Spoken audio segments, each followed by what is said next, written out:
Okay, so we glued up our panel. We got two joints here, so now we're just going to remove the tape. Now, wood's like cat hair, so it has one rough and one smooth direction. So you always want to kind of pull up in the smooth direction, and yeah, they're both going this way. So I'm going to pull the tape this way. If you don't, when you pull it this way, you're going to probably get higher chance of getting wood fibers sticking onto your tape. So yeah, that's the first thing I do, and Matt's just helping me on the other side there. Okay, let's go.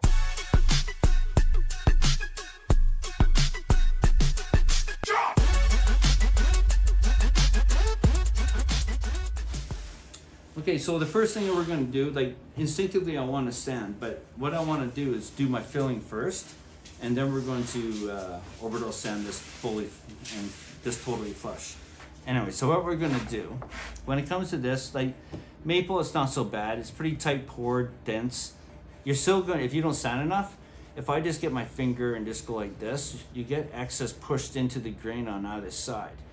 You're gonna see a little halo when you apply your sealer and top coats.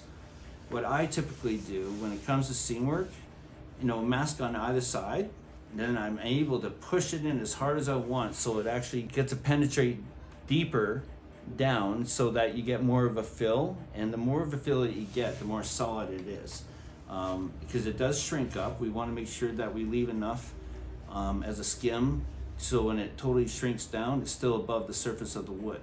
So that's our total goal. And so usually I leave like maybe a quarter of a mil, half a mil. You don't want it so close that it pulls the stuff out. Now, if you can see that, that's roughly around maybe a third of a mil. It's pretty small. I don't want it too close. You can go a little bit further apart, but you don't want to go too far apart in your total distance. Otherwise, you could see a white line, right? Or a difference in appearance when your coats hit.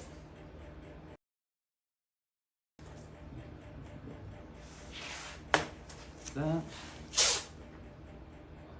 And again,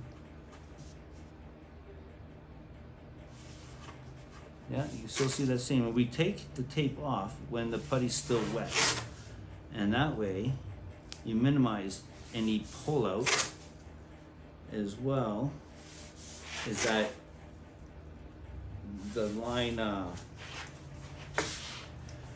when you pull it, when it's still wet and you pull the tape off, we pull it away so it leaves it a crisp line and very easy and simple and quick to sand.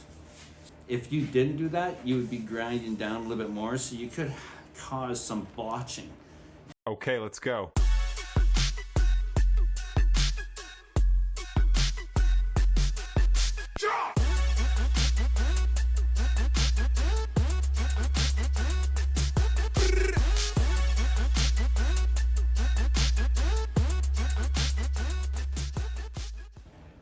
I just create that ridge.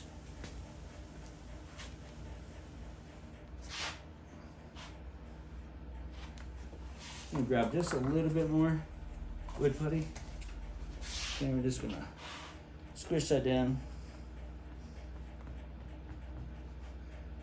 Okay, and now I'm just gonna force that into the cracks. And it's really nice and neat, you're gonna see. So we're still at the wet putty stage. Okay, so we're done. And to be honest with you, we didn't use very much. So I'm just going to, okay, make sure the grain direction is that way.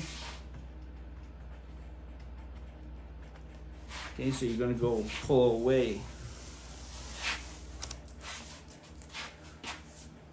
Okay, so look how little sanding that is. And it's still enough to fill the cracks, so when it shrinks down, as it dries, you're gonna see that it's still above the wood surface. And we pushed it in really deep and far into the grain. Thanks for moving that.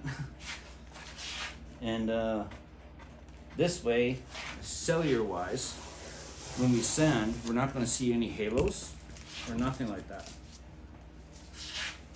So yeah, we'll just set this aside, and we'll get things ready for another video, and take care. See you soon. Cheers. Stop.